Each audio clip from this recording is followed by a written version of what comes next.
នាងនឹងឯងតើមុនម៉ែតើដល់ពេលនេះខ្ញុំអត់ហ៊ានរត់ចោលម៉ែទេខ្ញុំជួយយកនំដាក់ក្នុងកត្រកឲ្យម៉ែ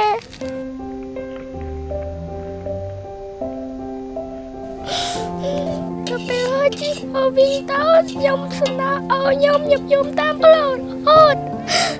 ខ្ញុំស្នើឲ្យខ្ញុំកដោតជួមុខ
បបធរចំណង